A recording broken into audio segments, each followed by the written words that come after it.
You're tiny. I've only got a few. Most of these are Paul Levy's, I think. Are they? You should read them, Richard, not just store them.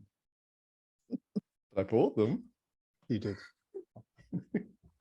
Now I can afford to be here. Contributed to your holidays. Welcome, Fabio. Welcome, Mohammed. Welcome, David. Hanne's here as well. That's great. Leon's here. Welcome. Goodness me, it's 4 o'clock. Nuutinen. David, great to see you. Hi. Hey, Jax. I didn't have a chance to say hello to you yet. Hi, everyone. Hi, Hanne. Hi, everyone. Hello. Hi. Tobia's here. Shabana's here. Laura's here. That's great. All right. Amazing. So, Jeremy's here. Laura, did I say that already? That's so nice.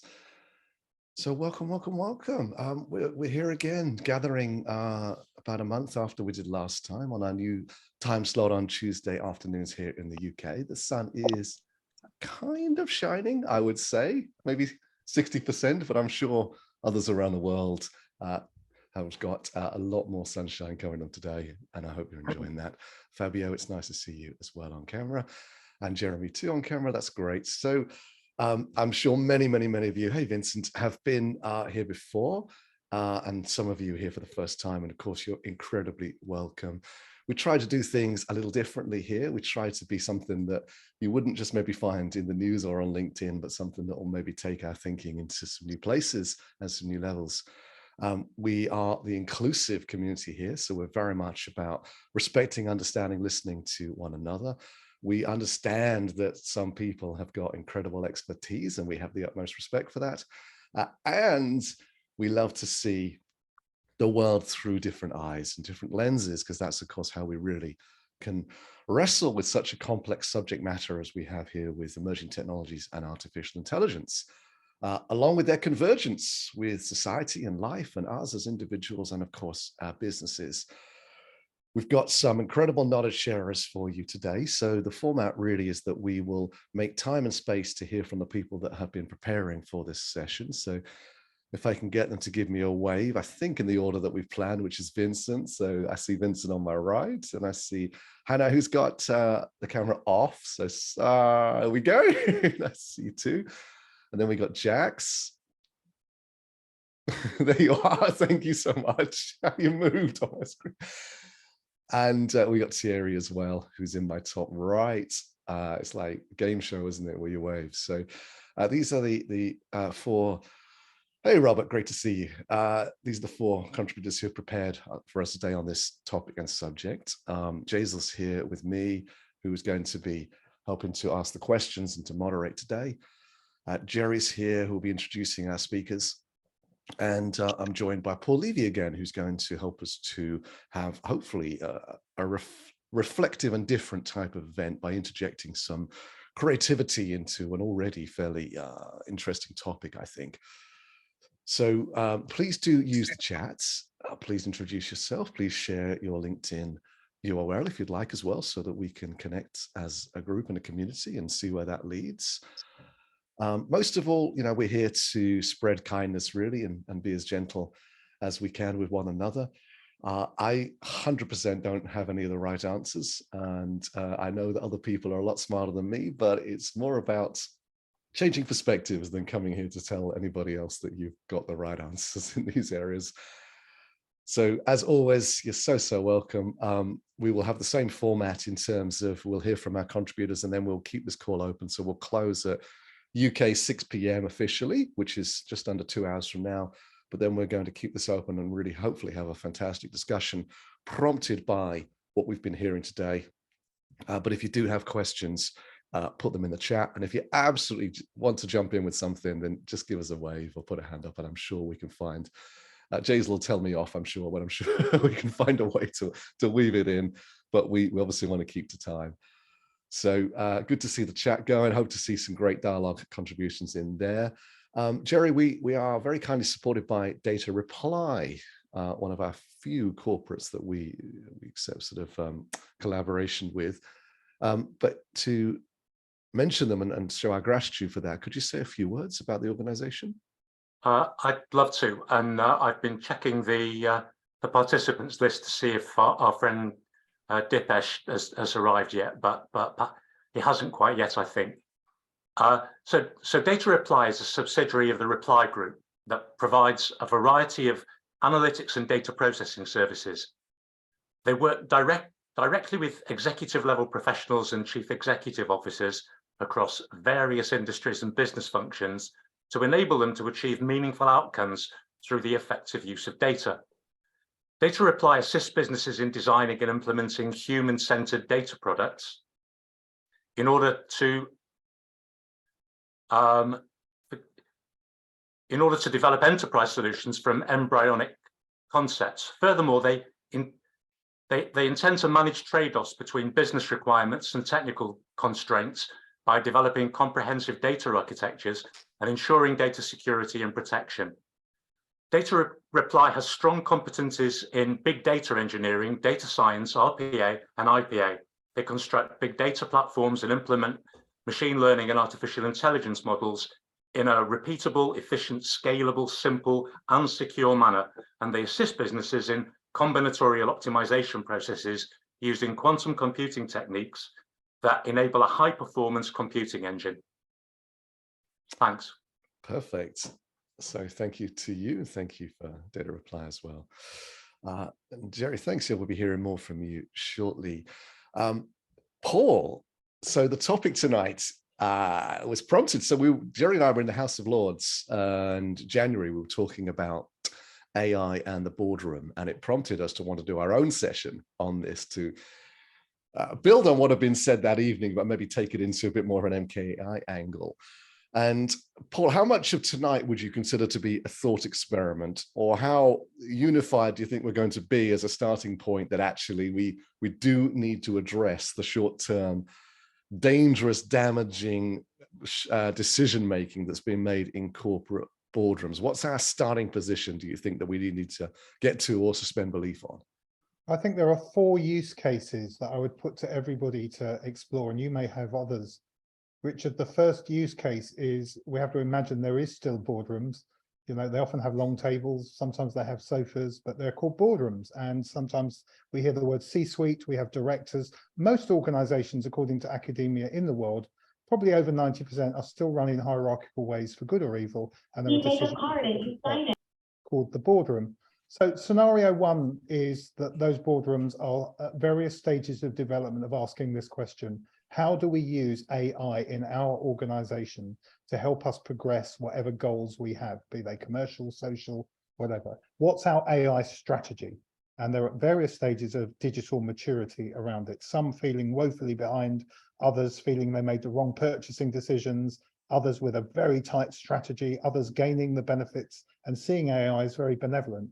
But it's the question about how do we use AI? The second one, which is how is AI using us?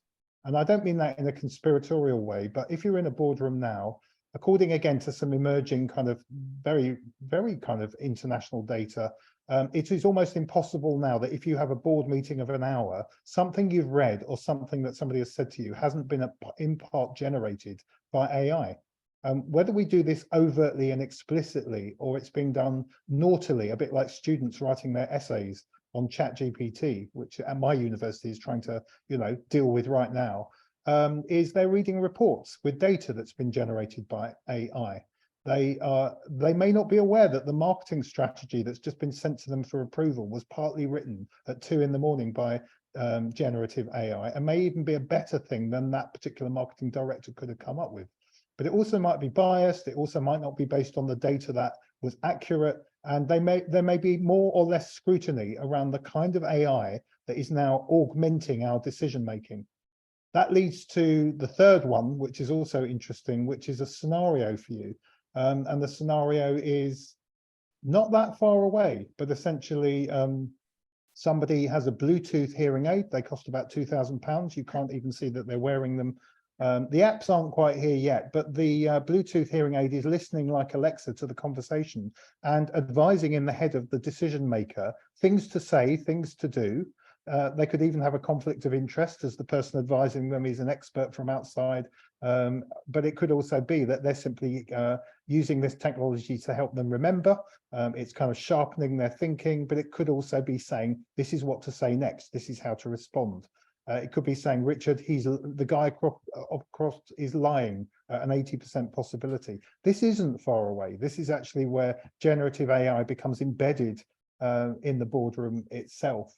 And then I guess finally, one of the scenarios, which is also for me a very interesting one, is really about data.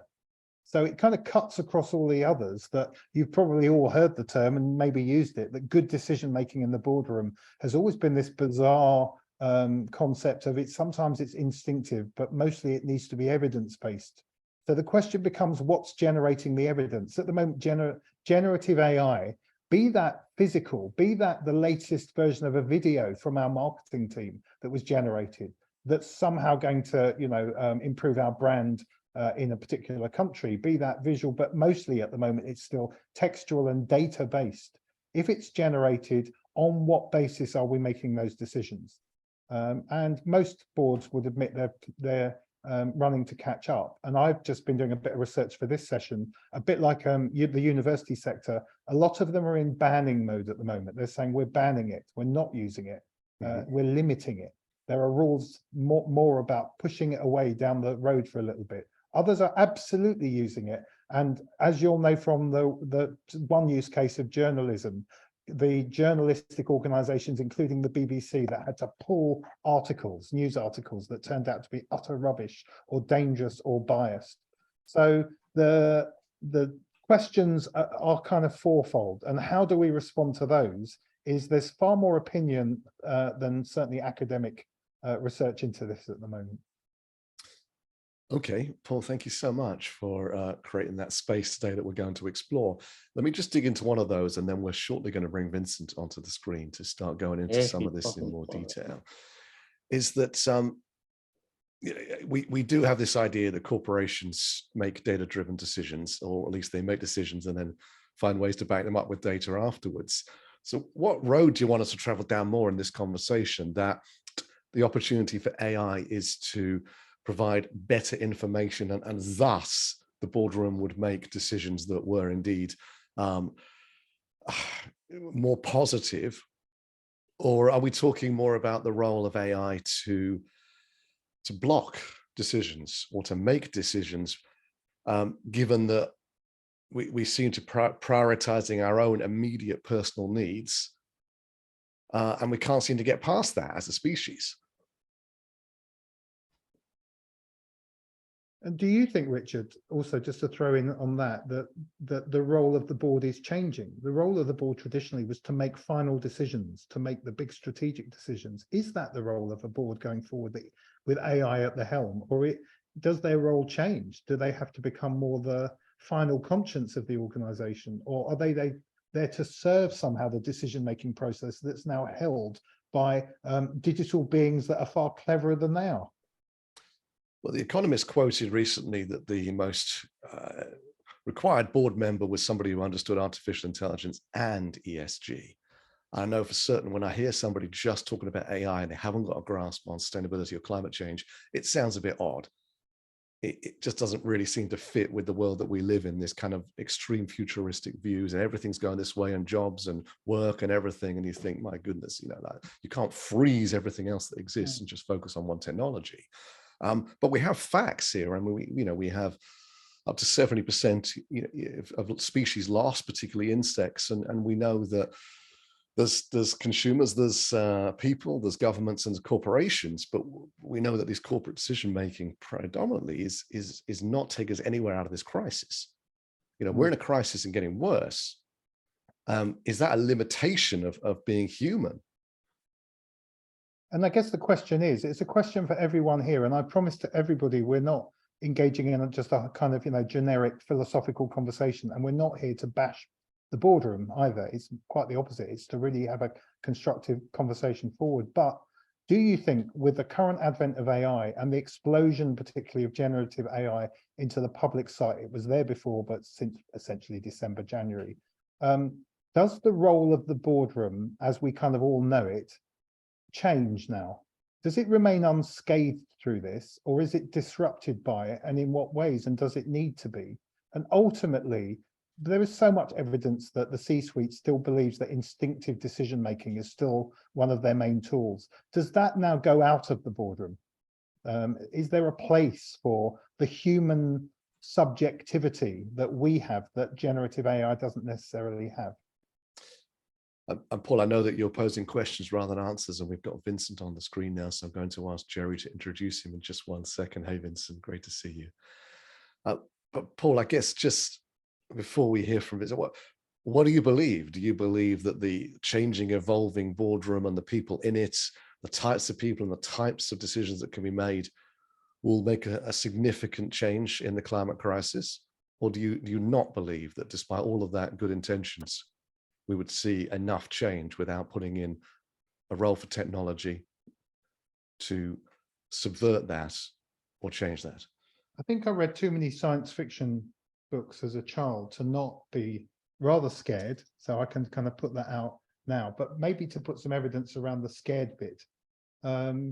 It's that there've been a lot of what you might call best practice, long-term case studies of how organizations measured on a range of metrics, not just money, but sustainability and happiness, tend to last a long time. And when they look back, they talk about human value. So we have to still wonder what that means. And they don't talk about the boardroom being only about making one decision after another. They talk about wayfinding, and they talk about the narrative in organization over time, so that when I'm 57, when I reach 87, 97, whatever it is, I look back on a life well lived and an organization that contributed and didn't just take. And there is no evidence at the moment that generative AI and some of the AI tools, if they were given high autonomy in their current state, will help us realize that. So for me, I guess the bias at the moment is the go slow, be careful, and there's something about the sacred kind of value of the human in all of this. But that's an opinion of mine. Paul, thank you. Jerry, could you introduce Vincent, please? Thank you, Richard. Joining us from Atlanta, Georgia, United States, our first panelist is a senior technical program manager at VMware. VMware is huge, truly visionary and amazing, helping enable engineering teams to bring to fruition the anywhere workspace with virtualization, cloud infrastructure, cloud management, security, and networking services. He serves as a global co-lead for the Pride at VMware, Power of Difference business resource group, advocating for LGBTQ+ employees around the world and leading their global offices to achieve gold level equality index levels in the United States, India, and Japan for the last several years. He's also an eminent speaker on the topics of innovation, sustainability, artificial intelligence, and the intersection of these with diversity, equity, inclusion, and belonging initiatives. He's also a reverse mentor, cinematographer, conservationist, and full-time digital nomad. Please welcome and enjoy the remarkable Vincent McNeeley. Thank you so much, Jerry. I'm glad to be here. Oh, Vincent, you're very, very welcome. So let's dive into this topic. You understand the technology, you understand the conscientious part that we're talking about, the leadership, you've been heavily involved in that. What have you seen so far? What are the opportunities for a technology like artificial intelligence? You know, I think there's a lot of immense opportunities. This is a conversation that's entering every corporate environment that I can imagine right now. I just got back from our corporate innovation event, and it was the spotlight of ours, but it's the spotlight of many. Everyone is talking about it, and there's a lot of disruption happening. I think that it's quite exciting, actually, because the values that we hope to embed within AI, those of ethics and belonging and inclusion, are the same conversations that organizations have talked about for a long time, but some of them act on it and others don't. I think the ones that have acted on it have remained leaders in many different forms. And VMware, of course, has been a leader in many of these conversations with regards to inclusion, sustainability, and now pivoting into AI and figuring out how we can use it to better our practices, enable our customers to do things they couldn't have imagined doing before, and hopefully make the planet a better place to live for all of us, and do it quickly because we don't have a lot of time. To the things that you shared, Paul, I think that because these are topical conversations, we have an opportunity to really bring all of these conversations together and start to align this vision that is the same for all of them. The vision to make sure that we're conscientious in the decisions that we make for other people that work for us, for our customers, for other beings that live in the shared environment. And VMware brings together a lot of technologies, and we do that by bringing together people. But I believe really strongly that if we follow, our best practices and our inner ethical framework, which at VMware is our Epic 2 values, then we can make the best decisions at the current moment that we have to. These are really timely decisions. And I think a lot of times boardrooms move really slowly. A lot of in tech, what's prided upon is there's this notion of two different types of companies. You have the big, large conglomerate, and then you have the startups. Startups make decisions quickly, and their methodology is about moving fast and breaking things, which can be highly dangerous and toxic. But at the same time, it can bring about some brilliant innovations because you have people that are breaking down barriers and silos between other entities within an organization. And then you have large monoliths and large companies. And I'm grateful that we kind of have a beautiful blend at VMware. We have 35,000 employees, but we have this innovation learning mindset. And so, I got to collaborate with our CTO last week and our chief people officer and talk with them in a room. And there's many levels between us, but we have this culture of reverse mentorship and acceptance. 70% of our leaders have reverse mentors at VMware. And I think that allows us to have some really, really crucial conversations. And because of that, I think that the boardroom is changing. They're leaning into people to help make decisions that impact diverse groups and diverse people of diverse backgrounds. I think that's wonderful and brilliant and beautiful. And at the same time, they're looking to all of us to figure out how we can leverage AI to help make our customers more empowered and impactful, make all of us a little bit better each and every day. So there's like a beautiful blend, I think, Richard, that comes together in this discussion. There's, I think, a lot of organizations that are trying to develop a framework for what I would consider best practices. And one of them that I've worked with for a minute is the Inner Development Goals framework. Innerdevelopmentgoals.org is their website. But they focus on specifically 23 skills and qualities of human inner growth and development. These being, thinking, relating, collaborating, and acting, and trying to make sure that all of those are working harmoniously to bring about a sustainable future for all of us. And really the premise there is to make sure that we look internally before we try to help and say anything externally, because a lot of the times that what things we're saying are skewed, a lot of times like AI is. And I think that a lot of this is based on our lack of data, and that's where AI can help us. We can make more informed decisions by having access to more data that's driven and brought together by more sources. That's really what this consortium is all about, is bringing together diverse voices from all over the world. But you can do that at scale with AI very quickly and use that to make really informed decisions at the time they need to be made. And so if boardrooms aren't looking to AI to help augment their decision-making, again, using their own wisdom, lived experience, ethics themselves to help make sure those decisions are valid and true. But if they're not using them, then they're behind already, because these things can be used in powerful ways. Just this week, ChatGPT is integrating a bunch of plugins that are going to enable many tasks to be done that couldn't be done before. And the speed at which these tools are developing is very fast. So I think there's a huge opportunity here that leaders should lean into, and they should be open to hearing about it. Hopefully, boardrooms have already developed some kind of principle or framework for ethical AI use. VMware has one that our CTO published in April, and that allows all of us to lean into AI and gives us permission to use it in certain ways. Of course, there's guardrails for it because the technology could be dangerous for corporations to some degree, and there's risk, but nothing comes without risk, I think, and it's making risk assessment decisions, and corporations are great at that, and they've nailed that process. And so I think they should just embed that same philosophy in the AI, and they can make great decisions. To what extent do you think that has happened? And I know that we see the data from a perspective, but we've had the data now for several decades that, fiduciary duty is one thing to the shareholders. Of course, we understand that. I'm not sure I necessarily agree it's a good thing, but I know it exists. On the other hand, you can't have a business if, we've got 1 billion refugees moving across the world, and the threats and the risks. But we know all that, Vincent. It hasn't really changed anything, has it? No, I think that corporations are hesitant to be first movers sometimes, especially when there's choppy waters, and we're facing a lot of headwinds globally. We have global, crisis with human rights. We have global crisis with our sustainability goals and targets that we haven't met for the Paris Climate Agreement. We have risk with nations at war with each other. And when there's these headwinds and economies are also stagnating, I think leaders are hesitant to do things that are different from what's been done before.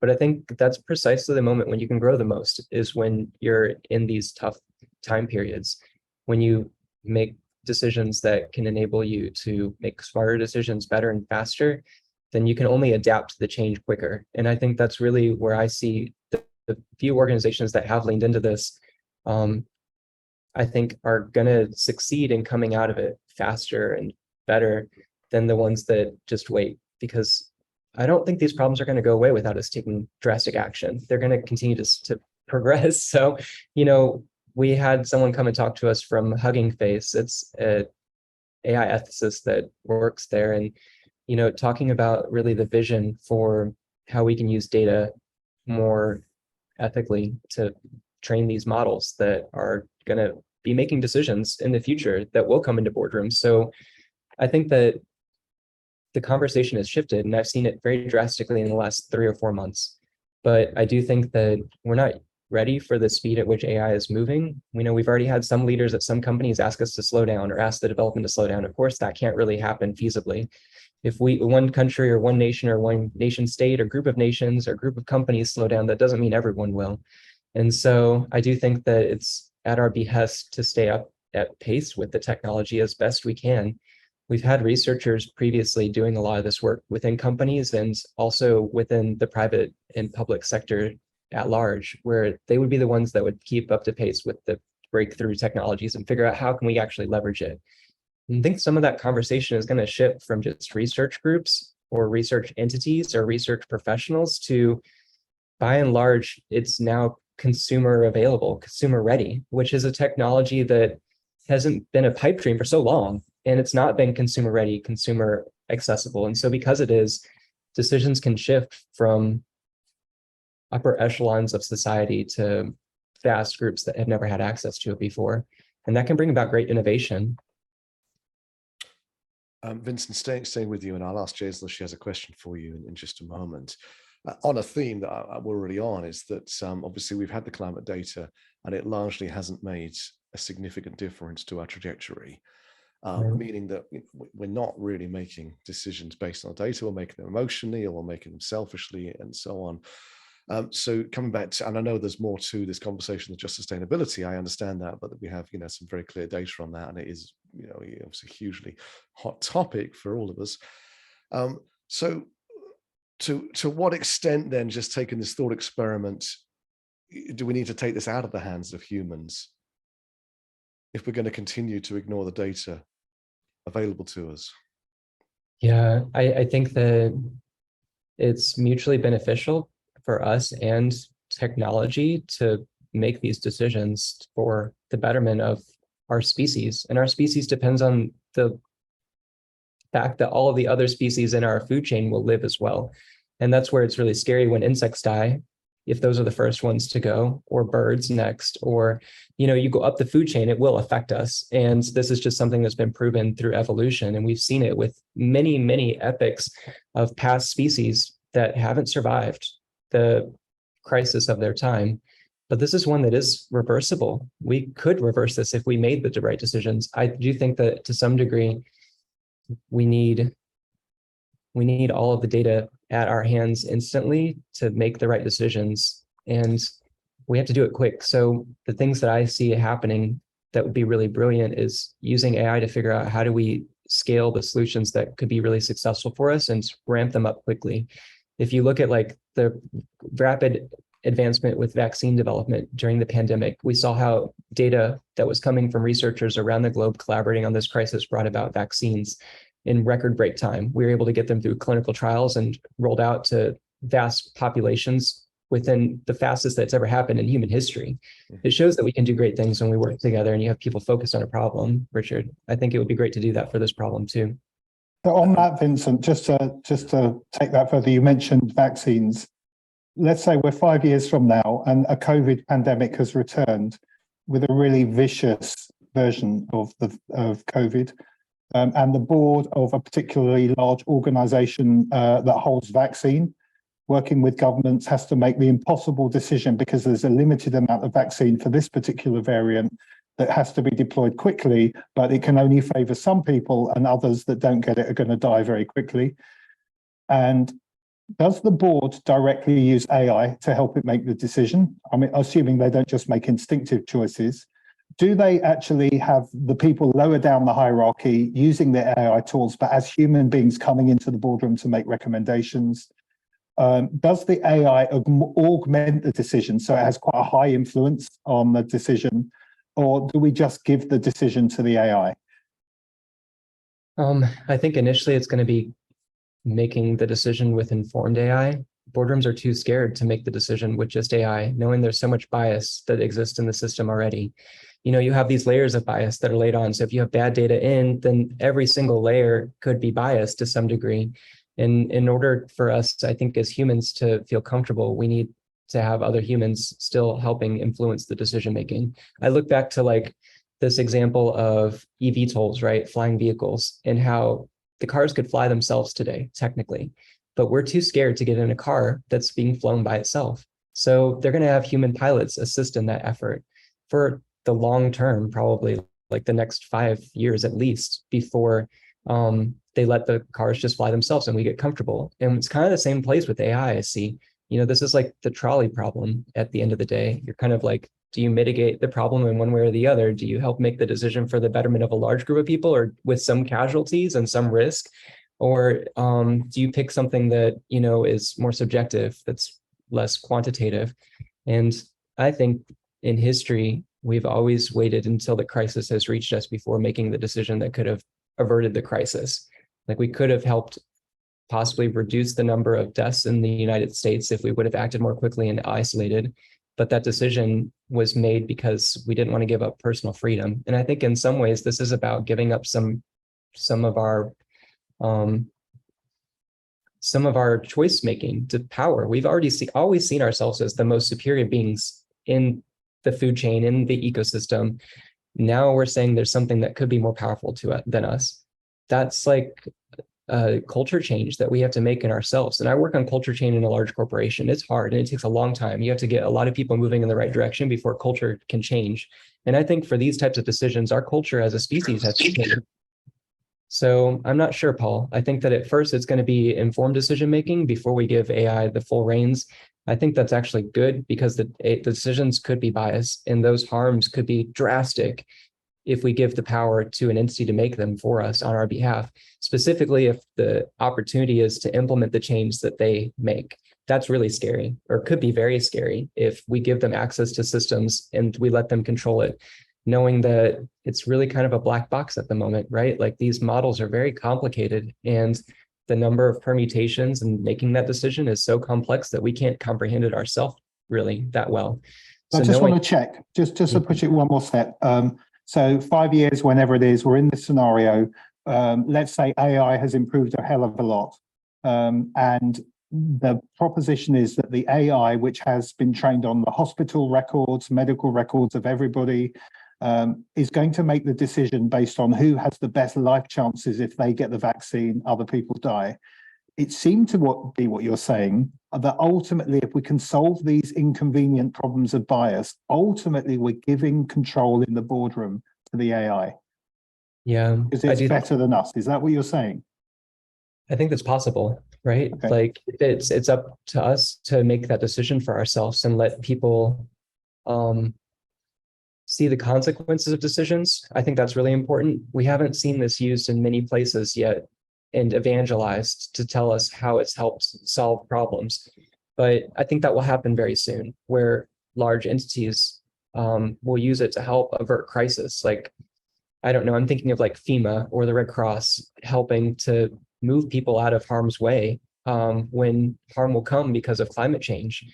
and doing it in advance of the crises, I think could make drastic decisions. But right now, like we're just at the first precipice of this, right? Like insurance companies are using it to define flood insurance and determine premiums and rate information. That's great, but they're not telling people to move out of the floodplains yet. If we get government agencies to help inform that decision making and actually move quickly, and even saying like, okay, these areas are at risk. So AI has told us that, right? These are all of the areas and pockets and boroughs and maybe specific zip codes that will be impacted. And we can say that with a certain degree of certainty, above like 95, 98% even maybe would be wonderful. If you can say that confidently with the model, then why wouldn't you listen to it to help live and survive? Like ultimately, I feel like we've always been in a survival mode as a species. It's about like, that's what evolution has trained us to do well. And if something is telling us that this decision will bring this outcome, and we see that proven over and over again, then I think we'll start leaning into it more. And just a final thing. So what I'm picking up though, is I'm hearing that we give diagnostic to the AI, and I'm hearing that we might even give recommendation to the AI. But one of the narratives is that the AI becomes the CEO in the boardroom with the casting vote. You know, it's possible. And I think that that's something that's really different from what our companies look like today. I think boardrooms are really exclusive. And I think it could bring about greater change if an entity that can represent many bodies of people or many cultures or many ideologies could be represented in the boardroom in an equitable way. You know, it's hard to get access to these spaces, right? As an LGBTQ plus person, I can look across the Fortune 500 companies, and there's very few CEOs that are LGBTQ plus. But knowing that there's maybe something that's humanistic, that's helping share some of the struggles and challenges that afflict my community, would be really helpful in advancing people like me forward and helping make the world better for LGBTQ plus people. But the same thing could exist for all underrepresented minorities in boardrooms that are primarily one race or one sex or from one part of the globe. And that's primarily what these large companies are today. Most of them haven't really progressed that far despite our best efforts. And in some cases, like even at VMware, like it's embedded in our decision making for the compensation of our leaders to help make these decisions. But they've done great work and it's wonderful, but it's still questionable how many other companies are doing similar things and how long it will take to get all the companies to do that. And we don't really have that amount of time to make those decisions for climate change. So we can't make the same choices that we have in the past to make it slowly with a limited group of people with limited amount of data. We have to do something different. So, Vincent, just circling back to the conversation, I'm sorry for jumping in now. What do you think is the role of AI in fostering a culture of open technology and collaboration within a company? Because we've been talking about technology and accessibility and lots of other things around it. Yeah, I think that a lot of these big models are open source, and I think companies are scared to use them because that could threaten their intellectual property at the end of the day, or their prominence in the ecosystem or the competitive landscape. But at tech companies in particular, we have this culture of inner source where you use private, personal, proprietary information in an open source way. And I think that's how companies will start to use these models actually, is start to use them maybe within their own cloud. And VMware brings together clouds to help companies remain secure across many clouds in this cross-cloud ecosystem that we live in and work in today. And I think that companies all have their own private cloud. In a lot of cases, they have their own servers, and they could run these models on their own servers and use it to make informed decisions in an open way that's still private, secure, and falls within their own governance framework for using technology with the consciousness of mitigating as much risk as possible from bad actors. And I do think that this is critical to the DNA of good solution design, is when you can collaborate with a large group of people, you can build better systems because you're getting a lot of diverse inputs. And that's essentially how I feel AI is being developed today, to help it be the most equitable that it can be. But if companies don't lean into it internally, then you don't get their feedback and opinions either. And companies couldn't leverage it to advance and move fast. So they have to adopt it in some way. And I think the best way to do it is with a culture of inner source development, where you're bringing together engineers. It still can remain private in some regards. Maybe things get shared out externally in an open source way when the times are right, or when cross-company collaboration makes sense to advance a mission or business prerogative forward. But I don't think that it has to be like mutually exclusive to use AI and also remain secure and keep intellectual property private. You could do them together. Maybe not using ChatGPT, for example, because there's not a way to kind of have that code live in a silo today with the way the algorithm's written. But most companies have AI models, large companies, that they've developed themselves to make decisions in certain ways. And so if we're talking about AI in general, then they've already been doing this. It's already happening. It's just how quickly is it being used to inform decisions, I think. And how open are the conversations for the solution designs for these AIs when they're getting reviewed internally by stakeholders? I think that's something that we can work to change internally in tech. Thank you. Now stay with us. Jerry, we've got Hanne on our screen as well. We have indeed. We're now enormously proud to introduce our next distinguished panelist. She joins us from Finland. She's a global business growth influencer, an executive director of K-Pentag LLC, a mentor and business advisor. She works with startups, small and medium-sized business owners, global corporations and associations, primarily in Africa, Finland, Europe, and in the USA. She's also an international and highly sought-after speaker in many international conferences, events, and workshops, and a podcast host. She's well known as the Queen of Networks and was selected as one of the Finnish female leadership role models of the United Nations Women of Tampere, Finland in 2021, and Lyconet described her as a rising star. She's been featured in many business books, magazines, and radio shows in Finland and Canada. She served in many trusted positions as an active board member in numerous companies and organizations. She holds a degree in business administration, leadership, entrepreneurship, and sports marketing and management. Please welcome Hanne Nuutinen. Thank you so much for having me here. Welcome. It's great. I'm honored to be with the MKAI again. Oh, we're delighted to have you here with us today. And I wanted to pose a continuation a little bit. And I know that you're working a slightly different space to Vincent, but in some of the pre-calls that we've had, we found a lot of alignment. And I was just thinking about that point earlier, that between the conversation that Paul and Vincent had, where if you did deploy AI leadership in the boardroom, would that catalyze an equality in business and combat the reluctance of corporations to embrace change? The reluctance being, of course, that the fear that a rival entity would persist in prioritizing profit above all, and you wouldn't, and you would suffer. So is that, I know we're thinking through scenarios here, but is that role of AI in every business, one that would combat that fear that, okay, we'll change, but if they don't, we'll suffer? I think the fear in general in the boardrooms and among leaders, and especially in the SME sector, is very big.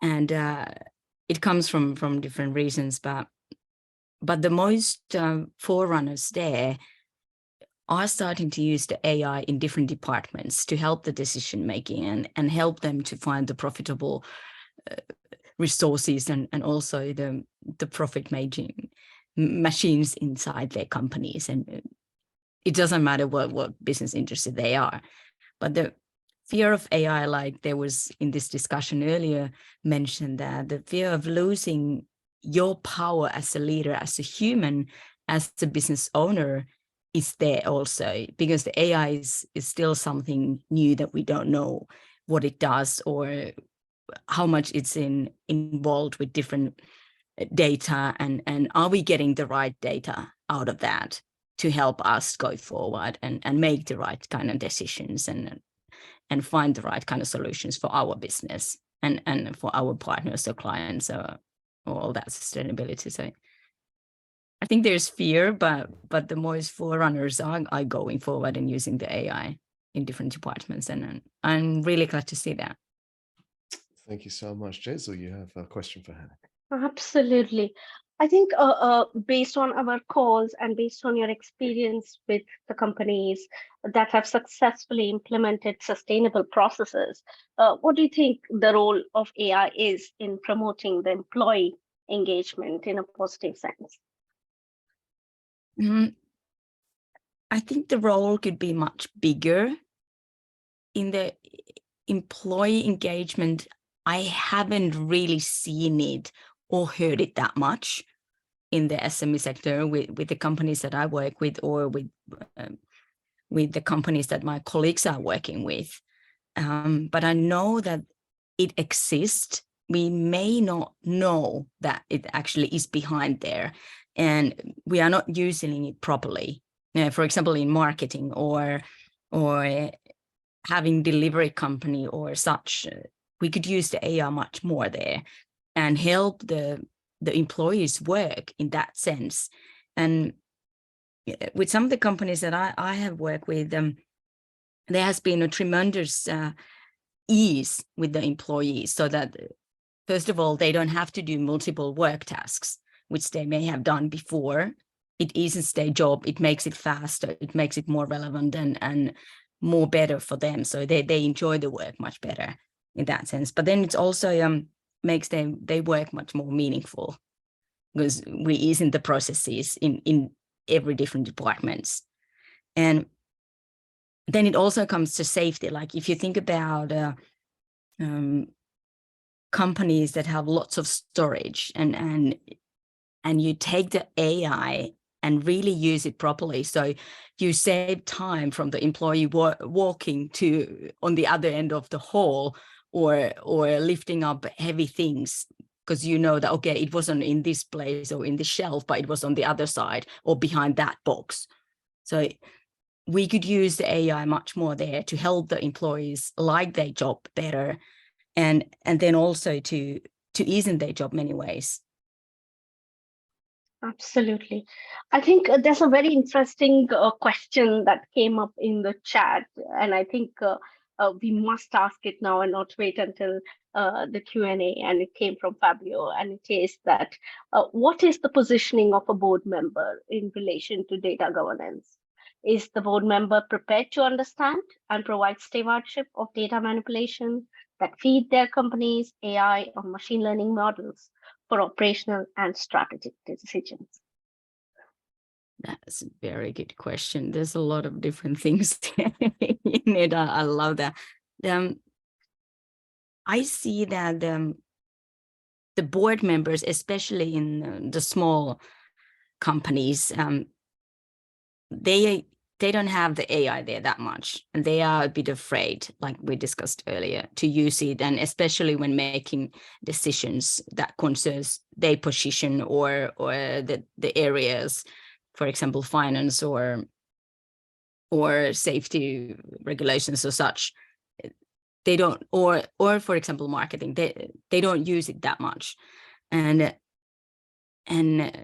it should be used, because I think like Vincent said earlier, that when you have the relevant data available, it saves so much time from yourself, and it eases your decision making very much. So we should use that as part of the SDG and the ESG and all the data governance base there.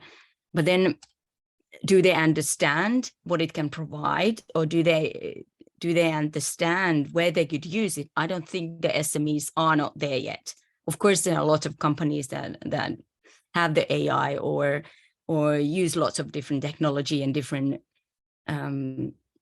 services and different kind of processes that benefits different kind of technology and AI itself as well.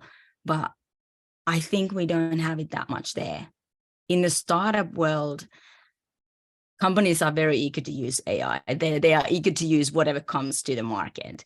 But then, do they really know what they can do with it?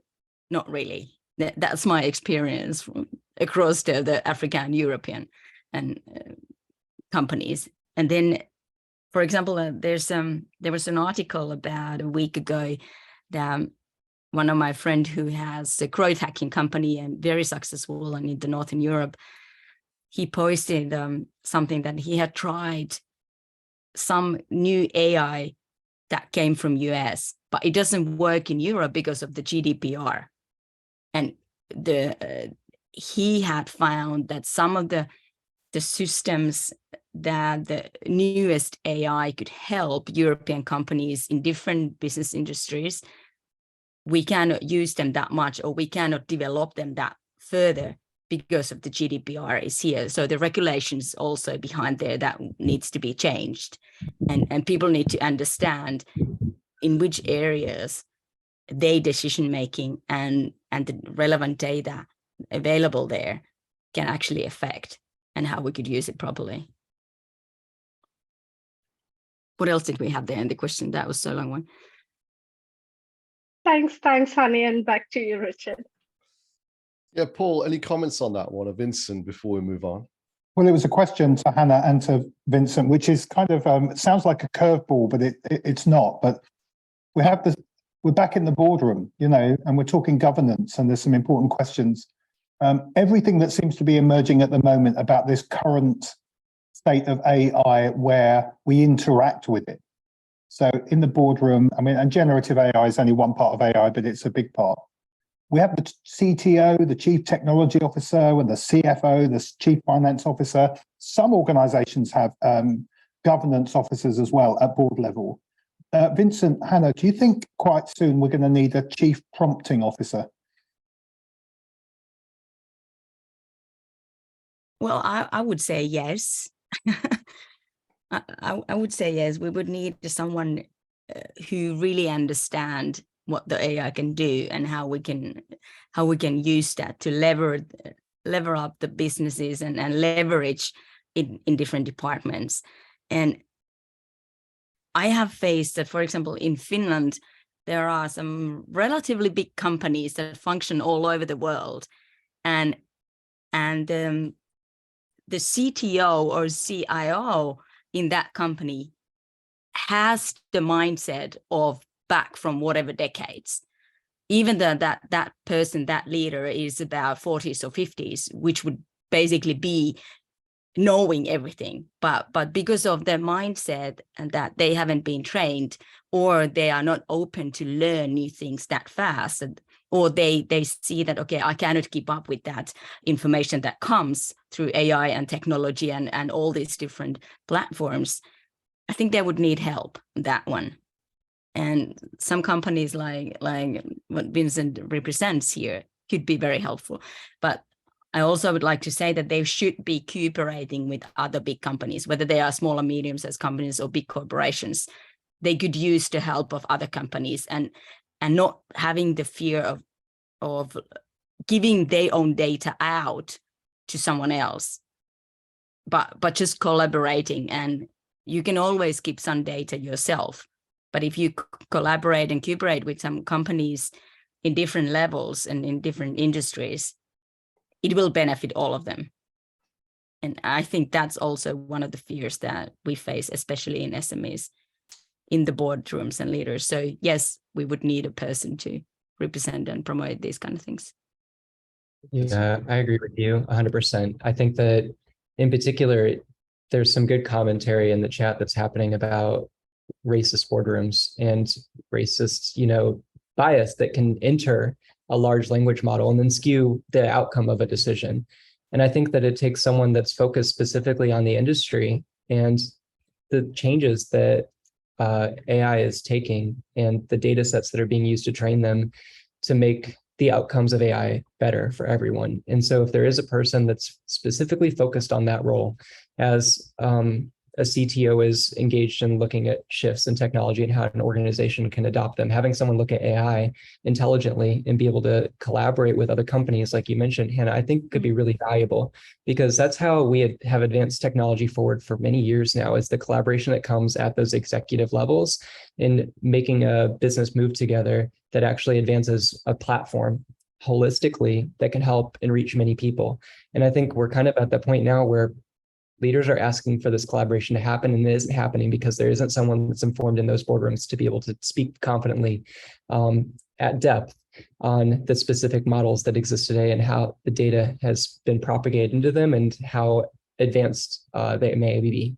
I think that most of the boardrooms, like you shared, Hannah, are older, but that doesn't mean that there should be any kind of discrimination as well against older individuals. We have some brilliant engineers at VMware, and many of them have that wisdom because of their lived experience.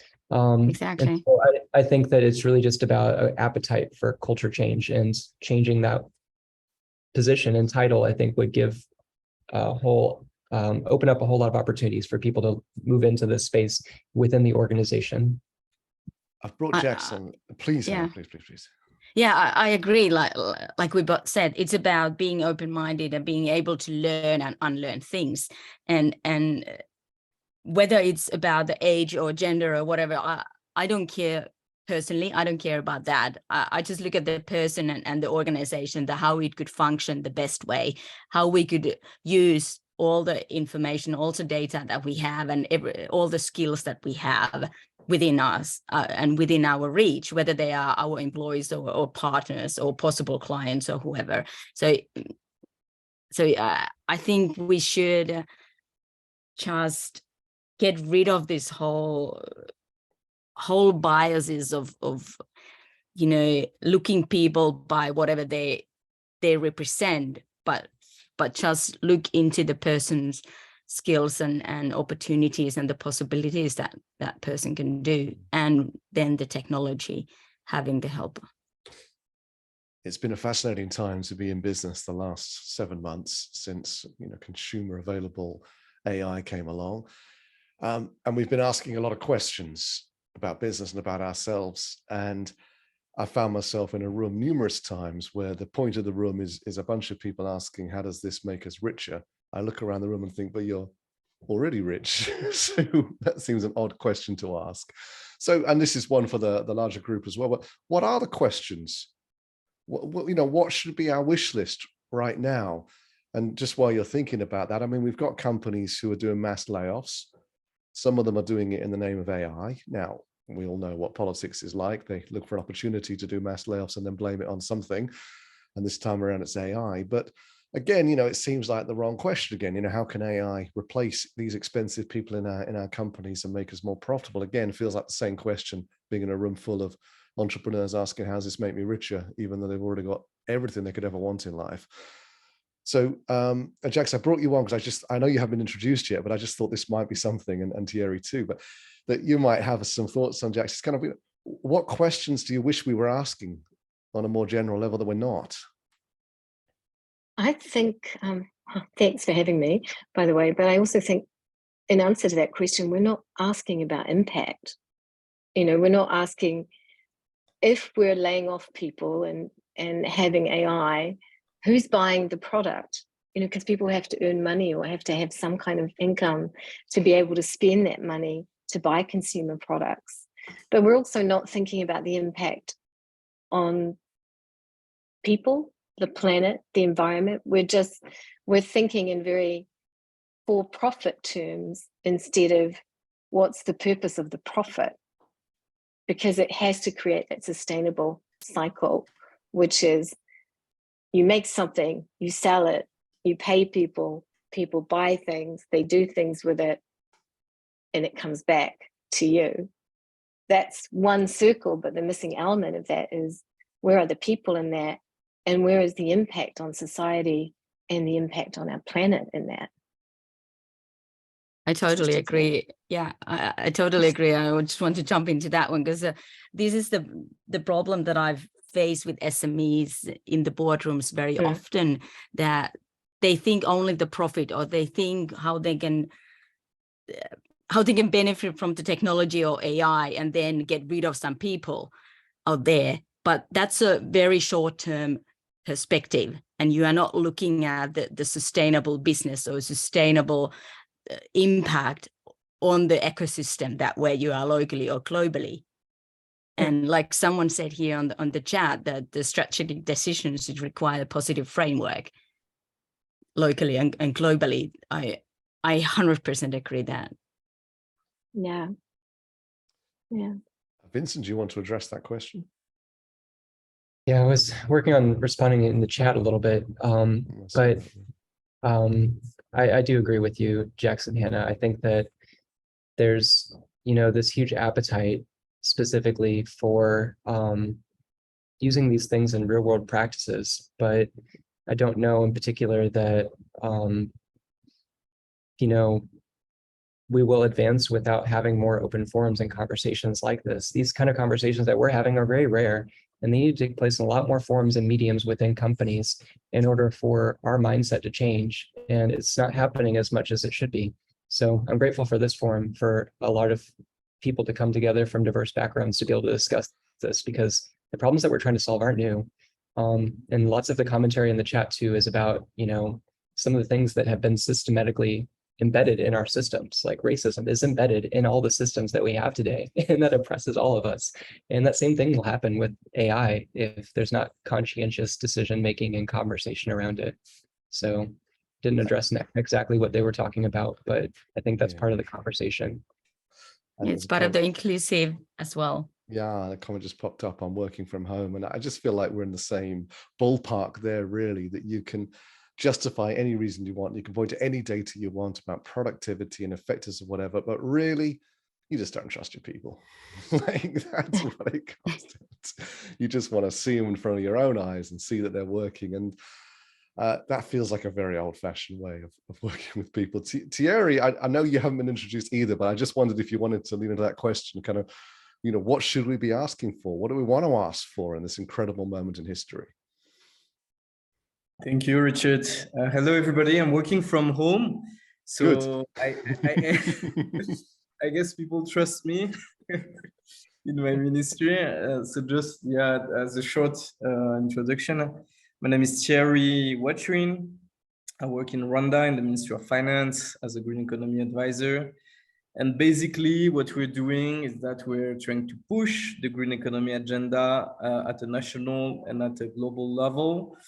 And we believe that at some point, obviously, and hopefully very soon, AI and technology will be needed to drive and push forward our turn towards a decarbonized, sustainable, and socially responsible world. It's actually our definition of a green economy. So there are a lot of things have been said, so I'm not sure on why I should answer. I found it very interesting what Vincent just said. I think philosophically as well, the question of how the human should drive AI or AI drives the human is interesting. I think Plato or Descartes were asking similar questions, but we came to a point, I think, in human history where the power of AI and information has never been that big. And for example, if you take, I was reading actually a book of Schumpeter about the creative destruction. And it's quite interesting because in the beginning of his book, there are a lot of assumptions, and he didn't know how wealth was distributed between white collar workers, blue collar worker, and still he was able to sense about the businesses and the entrepreneurs that there was the concept of creative destruction, and that at some point, companies that go first and arrive with a new solution will take a comparative advantage against the other and destruct them and replace them. And there will be new entrepreneurs that will just go along. So that's my optimistic point of view, that at some point, there will be a company that will come and move forward, and everybody will be like, okay, that's the right thing to do. Let's use AI to move toward a more socially responsible, gender equalized, and decarbonized solution, and taking into account biodiversity. So yeah, that's my hope on that. Thierry, thank you so much for jumping in. I apologize that you've done that before you were introduced. So what I suggest is that I'm going to ask Jerry to read out your introduction. I know that you alluded to some of it just a moment ago. And prior, as just Jerry pulls up his notes, and I'll ask Karen if she's available, but Karen is with baby, so that's always a slight risk. Yes, you are there. So just while Jerry's putting his notes together, I wonder if you could just say a little bit about the form that you've created for how people can get more engaged in the work of MKAI, and maybe just say for a couple of seconds who we are, and then I'll pop that form in the chat while you're speaking, if that's okay.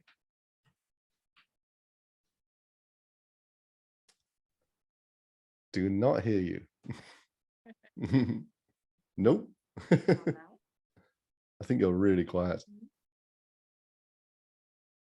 Nope. I can see you're not muted, but maybe the headphones are not connected properly, or the volume's down or something. I'm sure I'll find that link anyway while you're just tuning in your devices. So Can you hear me now? yeah, there you are. Thank you so much. Oh, hello everyone. I'm sorry for that. It's great to see you. So I believe everyone here knows who we are. We are in KI. We are in inclusive community. We have these forums every month, and we have pretty happy and fruitful chat in WhatsApp that I would like to invite everyone to join us. And in order to know you better and to serve you better also, we put out a form. We put out just a few questions to know who you are, who is engaging there, who is in our community, so we can serve you better. So if you could please just fill this form. It's just a few questions, as I said. It's really easy to do it. It will help us a lot. And welcome. I want to welcome you all that want to share this little bit of the world with us and be part of our daily chat in WhatsApp. Well, thank you for joining us Thank you so much today. And I thank you in advance for being with us in WhatsApp and for filling out the form. Thank you. Yeah. Oh, thank you so much. So you can absolutely come and join us in WhatsApp. Please do, if you're not already there. I suspect many of you are. Please come and say hello, introduce yourself, and join this fantastic dialogue. But more so than that, this is a short form, just kind of, learn a bit more about you. What are you interested in? How can we serve you? How can you get more involved, engaged? And that's a form that Karen's put together. It'll take you all of about 20 seconds maybe to do. So hop in there, and then you'll be hearing from us anyway, just to check in and catch up. So thank you, Karen. Thank you so much. Jerry, back with you. So I wonder, would you like me to, in rapid succession, retrospectively introduce Thierry and Jack? If you can do it.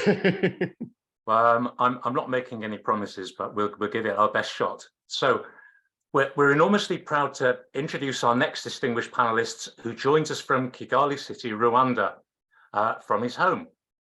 He's the Green Economy and Climate Change Advisor to the Minister of State in charge of Economic Planning for the Ministry of Finance and Economic Planning of Rwanda, which must be quite a business card. In this capacity, he contributes to the strategic development of a national green economy, specifically working on the transition to a decarbonised, sustainable and socially responsible economy. With more than 10 years of experience across finance and energy, he brings cross-cutting perspectives to green economy and skills from high-level public and private sectors. He holds master's degrees in central engineering, business and in finance, along with an executive certificate in renewable energy management from the University of St. Gallen in Switzerland. It's an honor and privilege to invite you to meet and welcome Thierry Watrin. I hadn't read all of Thierry's CV. I'm speechless. Thank you, Jerry. What you say, that's amazing. Such a presentation. I have to deliver a good. That is the problem. It raises the bar, doesn't it? Such an incredible resume. And now Jax. So last but not least, our final incredible panelist joins us from San Francisco, United States of America. Focused on innovation for good, our guest is a dedicated humanitarian and works to benefit humankind, specifically anti-human trafficking.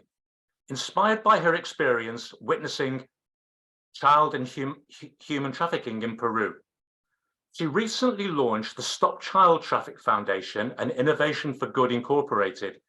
These organizations are focused on technologies such as cybersecurity, AML, non-fungible tokens, crypto, blockchain, AI, mapping, biotech, privacy, identity, and intelligence gathering. She believes that these tools can prevent online and offline harms with a focus on vulnerable populations and child and human trafficking. She speaks regularly across the globe on these topics. Presently, she's been working with the refugee crisis situation in Ukraine and the protection and prevention of child and human trafficking at the borders with her leading technology partners. They deployed humanitarian supplies, security, and technology at the Ukraine-Poland border, impacting around 1.4 million lives, mostly women and children, keeping them safe from human trafficking. She's presented to parliamentary committees in the UK Parliament and to members of the Ukraine government on how to use technology to protect children in Ukraine. She serves and has served as a board advisor to numerous companies and prestigious organizations. She's a strong advocate for empowering women, gender equality, financial equity, and kindness, and says it's imperative we support gender equity and generational wealth building to prevent and protect against the drivers of violence against women and children. We are so lucky she's here with us. Please welcome the amazing Jax Harrison. Wow, thank you. I feel very honored to be amongst all these amazing brains and people here. Thank you for having me. And I've officially been in the Jax fan club for at least 2 years, haven't I? I think that's when I Yes. got my t-shirt Thank anyway, you. if I remember. Awesome. No, you're very, very, very welcome, Jax. It's wonderful to have you here. We're going to come to you in just a moment and just spotlight on Thierry there for just a second more as per our plans. And Thierry, I guess you're sitting here from a different seat, with your work in Rwanda with the government, and it's phenomenal. And if you want to share a bit more about some of the projects, I mean, I'm sure we'd love to hear more about them. The time that we have, of course, but you're factoring things like natural capital in, aren't you? You're factoring in the health and happiness of the citizens in your fine country, and on all these things. So you've got a broader picture that you're beginning from. Now, there's two things in that. One is kind of, how would you possibly get corporate leaders to have the same mindset that you have? What are your thoughts on that? But the second part of that is that you can't do this without corporates engaging with you. So how are you having those conversations? How are you bringing people along for the incredible ride that you are on and your government's on? Thank you, Richard. Yeah, I'll just provide you with the context of what we do in Rwanda on our green economy roadmap. Basically, what we're thinking of, and you said it, it's natural capital accounting. So that's one of the way to change the game, to be able to count basically your natural resource. Vincent was talking about insects that were not enough protected. We know, for example, that 75% of the insects are not a protected species for now. So it will be an issue in the future if we're not able to flag it. But then the next question is how many insects we have and how can we report on that? And that's where AI and data can help. So if you don't have that, you're a bit blind. And the idea with the natural capital accounting was really to make a bottom-up approach, having data-driven that comes from natural capital, so land use, seas, forest, wildlife, to have enough information about how it varies from one year to another, then count it, and then be able to publish and to report at a high level your green GDP. And your green GDP is basically your GDP minus the environment, climate and biodiversity impact and negative externalities that you put into the world. And so that answers as well Vincent's question about how it can push countries and people to make the right things and take care of the society and the people's well-being, because you'll have to make a choice, for example, between if you find a new natural resource that's carbon intense and that you want to exploit, to have a higher GDP, right? But in the same time, have a lower green GDP. And if we extend the global GDP framework to be able to give more indicators than GDP, then at the highest level, you have always trade-offs, and you have to take into account those kinds of topics and matters. And that's where I see AI and data important to really push in some way and put a framework to frame, in a sense, political decision, because you will be obliged to publish climate-driven information. But in the extension of the GDP framework, and that's a topic that we're discussing actually with the UN, and I was in New York a few weeks ago in the UN General Assembly to discuss that. There will be as well indicators on gender equality, on wealth distribution, on human capital, and so on and so on. So we would like to really extend the GDP framework and see how we can make the case for that.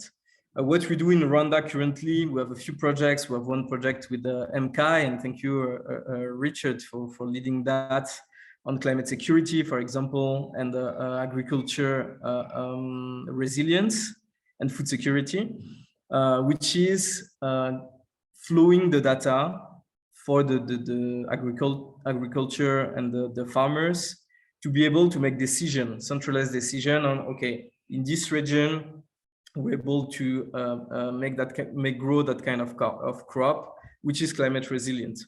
On another region, for example, Rwanda is a very hilly country, and between the northwest and the east, it's a complete different ecosystem and a climate.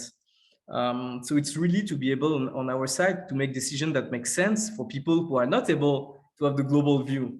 So that's where as well we see AI that can help really the people socially and to push on those kind of projects.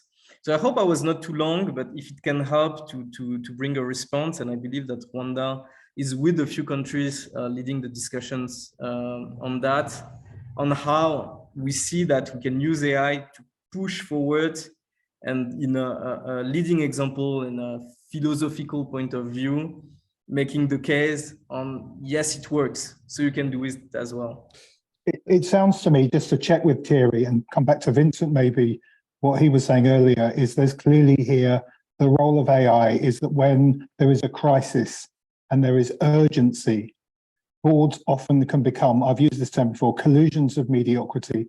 They procrastinate, they delay, they're often waiting for the report. The report leads to another report, but here, literally, you can ram the data down their throats and there's no place to run.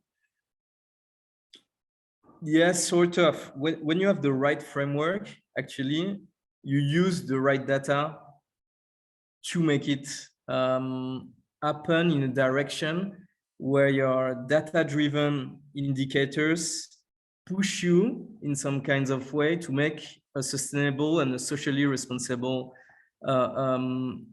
decision. And there's always trade-off, but then you'll be obliged to justify, for example, why your GDP is super high, but your green GDP is low, and the fact that impacted the people, etc., etc. So that's really where I see, from a high-level point of view, where we can push AI into a direction that would actually frame political decisions. And just to check, are you seeing examples already of the generative AI potentially and prompting it well, being able to bring that data to the boardroom to make quick decisions, rigorous decisions, in ways where that data is understandable and presented, not through data analysts and departments and that slow process, but does the AI create the access to the decision point much faster? I'm seeing Vincent nodding at that as well. Yeah, that's where it's difficult. I think you need to make AI sexy, and you need to make your indicators look attractive. For example, on wealth redistribution, we already have coefficients like the Gini coefficient, but nobody or really a small percentage of the population knows what Gini coefficient means and what it says about wealth inequality.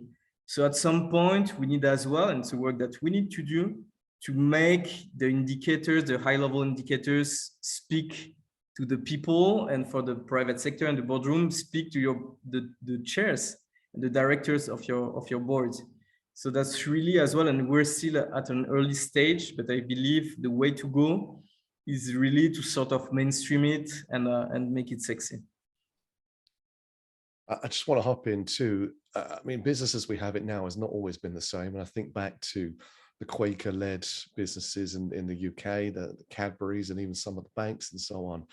And I'm just reflecting, Thierry, and we're talking more next month about going beyond GDP, but there's countries like Bhutan who talk about going beyond GDP, maybe 700,000-800,000 people, their citizens. There's the city of Vancouver that I spoke to in preparing for this, maybe 600,000 people in central Vancouver. And then there's Google, and Google must have, 130, 150,000 people themselves. So it's part of this change of mindset, do you think, that Google's forgotten that maybe the care of its employees is and should be its number one priority? And if so, would it treat them more like citizens, like you're treating your citizens? No, and I'm aiming at you, Thierry, but in terms of it's more than just how much they're going to put in their pocket, but more so than that, it's more than how much a few of them are going to put in their pocket. And it's about the distribution, it's about health, it's about happiness, about wellness, it's about all these things. Can Google do what Rwanda's doing?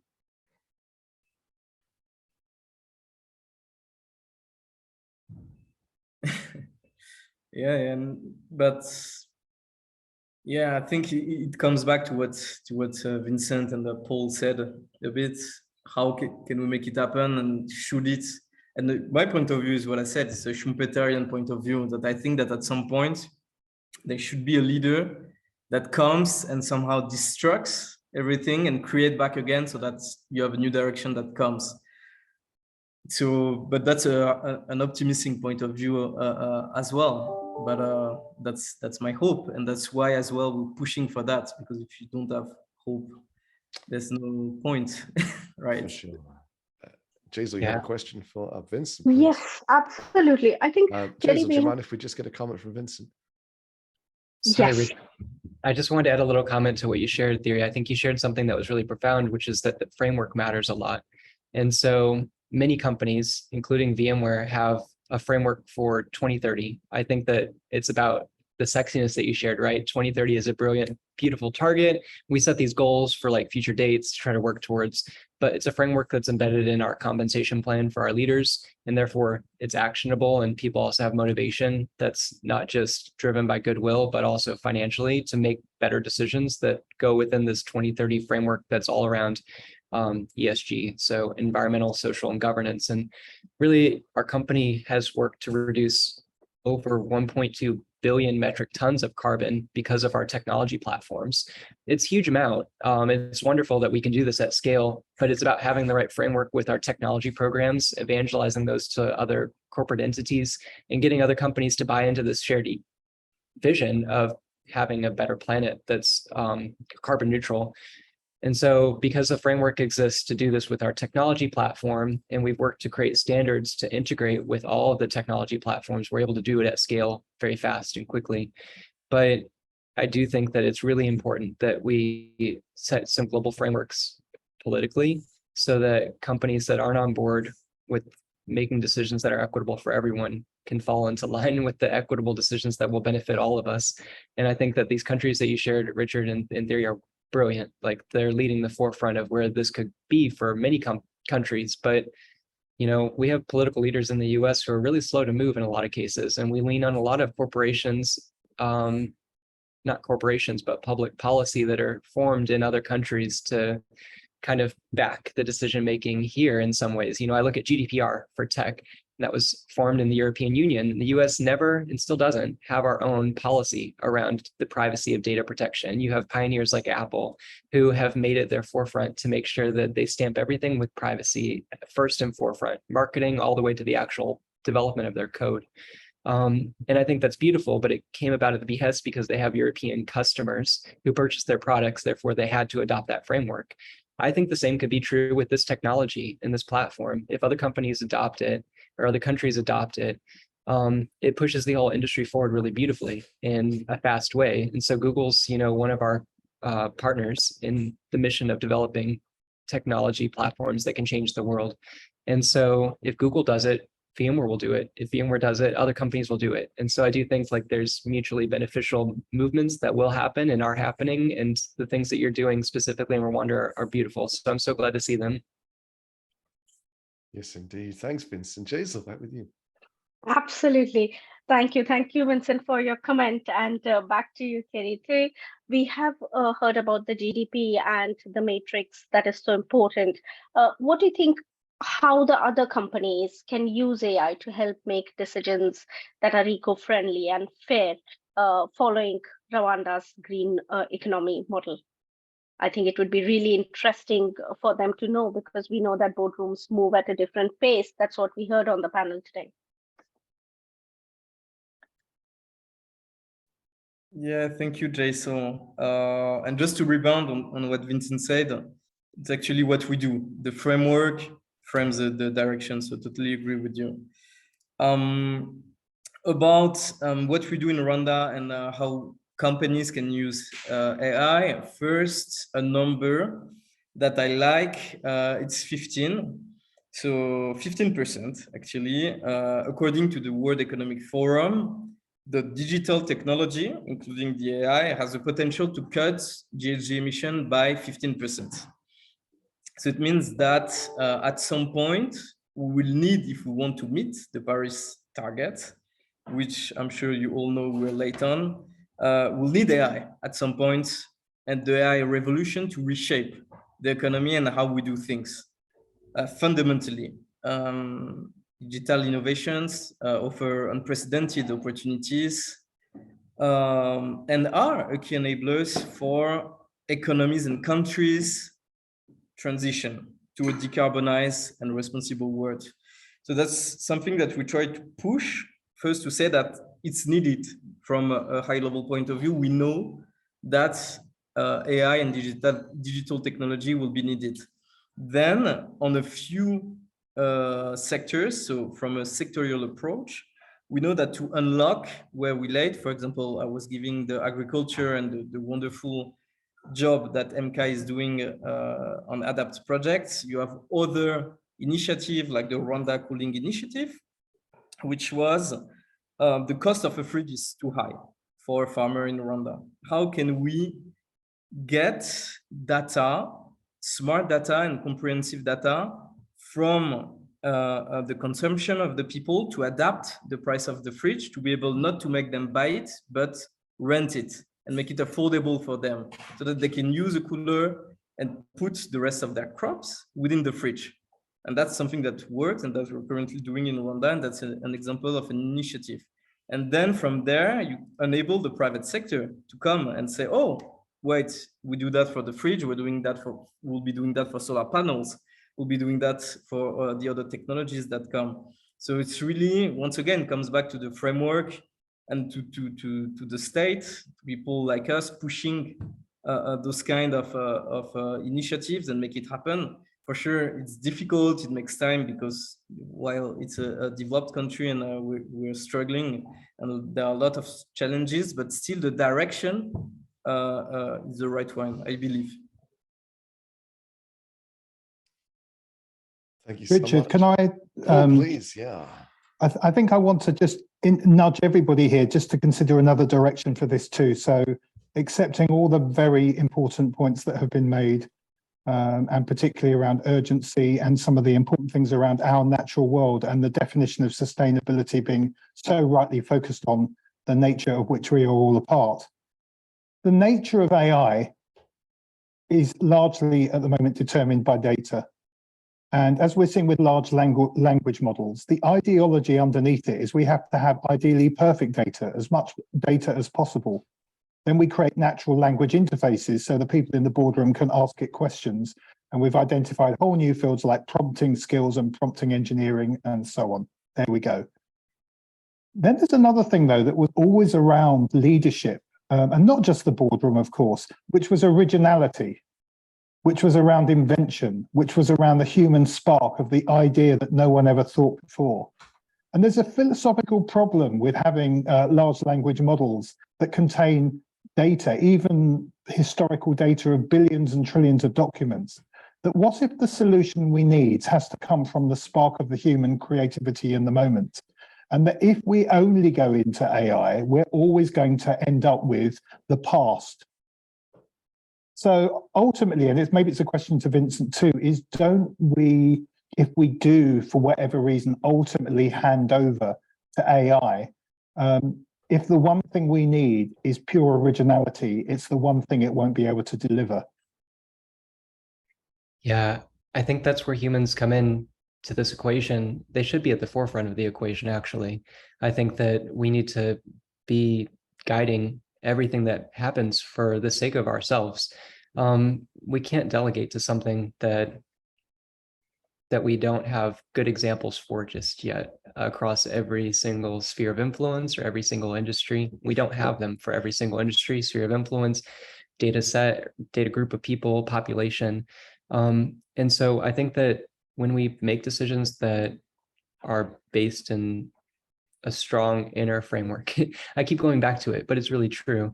Like if we make decisions that are better for each other and show up in the way that we want to be treated, then I think that things will end up working out well for us. But I think that there's some things that some bad actors want to try to embed in AI systems to add guardrails, and that can result in bias too and harm too to large groups of people when you try to add guardrails to make ethical decisions, because you can't replace conscientiousness yet with these systems. That may never exist in these systems. That's a goal for a lot of people, especially with generative AI. But I think that conscientiousness comes down to like having these strong moral principles that back your decisions that also result in creative outcomes. I think that creative outcomes are a byproduct of strong moral inner framework, and like being able to align with other people to develop something beautiful that can help a lot of people is because you care enough about helping someone else to bring something to light that could be an innovation, if you will. We have this innovation mindset at VMware, but this is a mindset I think all of the people on the call embody, where we're all trying to figure out how do we do things within our own sphere of influence to make an impact that's profound. And this really is rooted in our lived experience more than anything. Like I'm not an expert in AI, I'll admit that every day, all day long. But I'm an expert in connecting with people and being, a good steward of the values that I carry within myself. And because I carry that into every conversation, I can bring great ideas to the table. And I think that's something that makes me naturally human. Like that's what humanity is. That's what our species is great at, is articulating these things to other people in a way that's done with heart and empathy and care. And, one thing that we had in the run up to this conversation was about kindness. And Hanne shared something beautiful, which was just that kindness should be at the forefront of everything. And so I want to defer to you, Hanne, because I would love for you to share a little bit about your mantra of kindness and how that matters to this conversation, I think, to what specifically, how it can bring about great solutions, as Paul mentioned, that are creative. Me. Yeah, I think the kindness things that you shared were just so beautiful. I want the audience to hear that too. I believe that you mentioned the part that, when we look at each other's as humans, just like you said, and being kind to each other in a way that we need to be more inclusive in the boardroom, but also as an employee there within the team. And then when we come from that perspective and that kind of attitude, the open-mindedness of looking how we can benefit from each other's, how we can leverage everything when we are doing that together, right? So then it helps the corporations, but then it also helps the people in the business who are actually doing the business for other people. Every business, I claim, that is coming from a person to another person. And I think we just need to leverage that one. Was it this one, Vincent, that you meant? Yeah, I think that it's almost this concept of like creative kindness, like we're trying to do best for each other in this initiative. We're trying to help each other. Like that's what all of these conversations go back to, and doing it creatively is where we're at right now. Like we're in between a rock and a hard place. We know that our future is at risk, but we're doing it because we care and we want to be kind to each other and help everyone live, the best life possible while we're here on this planet. And I think that that's like paramount to this whole conversation, really, is that we're doing all of this out of the kindness of our hearts for the betterment of our future and the betterment of those to come. And I think that creativity plays a really big role in this. Like, I think that humans' role in this picture will be building things that are beautiful, like beautiful experiences and beautiful opportunities for us to do things that we've never done before. That's how I look at it, and try to see like the opportunity for people to experience things that they could have never experienced before, or maybe didn't have access to know or learn. Okay. Like when I travel the world as a nomad, I often want to immerse myself in the culture, and having like the ability to speak other languages proficiently could make me closer to that reality of truly immersing myself in a culture in a way that I couldn't do easily before. And that's a creative use of technology to enable human connection. I think that's really beautiful. And that's what I hope, like, these conversations inspire people to use these solutions in brilliant ways that are beautiful at the end of the day, because the future is what we make of it and what we dream of. And so I think that a lot of the creative solutions that will come out will be by people speaking them into existence. How do we make ourselves more connected and hopefully learn more from each other through the technology, not using the technology to augment to the decisions or the connection from each other, but using it to bring us closer together so that we understand each other a little more and can bring about better because of that. So on that, Vincent, and anyone else, and anyone in the chat too, if, and I'm being deliberately simplistic, but at the moment, as we head towards what at least some people say will look or feel like artificial general intelligence with AI, and clearly OpenAI has been trying to patch up and algorithmically program generative AI to be kind and to sound kind. Do we actually need AI at the helm that is not kind or unkind, but is absolutely as objective as possible, a kind of neutral platform, and we have to leave the kindness to the humans? Well, Jex, I mean, this creative kindness, I mean, this is an interesting thought, isn't it? It is. It's I think Vincent, Hanne, Thierry, you've done my talk for me. I can leave now. It's all good. No. I think that AI, if it's I think the importance, and this is sort of really where I come from, or where I stand from, is the point of kindness, right? The point of kindness is an action. It's a doing thing. AI at present doesn't act. There are circumstances where it does, but it doesn't actually act in decision making. It provides input. I think that we have to have unbiased, neutral input, but before then, we also have to regulate and think about the point of risk for humanity and the planet, which is where we look at what are the principles for safety and use of AI, and how we look at that point of risk. And that is where we can intervene and program against bad actors, but also against bias, and make sure that we're looking at those things from an equitable standpoint for all of humanity, and also looking at them from the point of view that you are regulating that, but regulating and looking at human values. And that's something that we're going to have to agree on as AI is going to expand and grow exponentially and quicker than humans are used to coping with. I actually just got invited on another board, which is called the human contract. And the human contract is actually looking at those principles. What is humanity? What are your inalienable human rights that can go across all of humanity? And how do we implement those in the world today, in business, in our decision making, in all of our models as we interact as humans? And these are the bigger questions that this raises, because without those values programmed in at the decision making point, how do we protect humanity and the planet? And I know you're saying, well, guardrails, safety, but there must be some fundamentals. Kindness, I think, is one. But just my opinion. I agree, and I think there's what we discussed here in different words before, is the having the inclusivity in the boardrooms, but also in the workers area and partners and all that. So we really should be looking at what we can deliver to each other and how we can help each other, whether we are in the food industry or technology or logistics or whatever that is.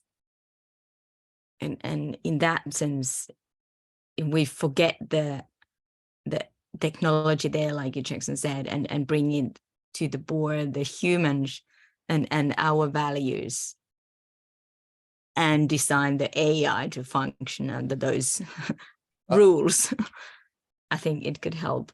I was told by a religious person the other day that Jesus is the truth. And I thought that would be a tough sell in the boardroom for sure, because don't Jax. I mean, Jack, this is our spotlight session with you. I don't want to keep moving away from you.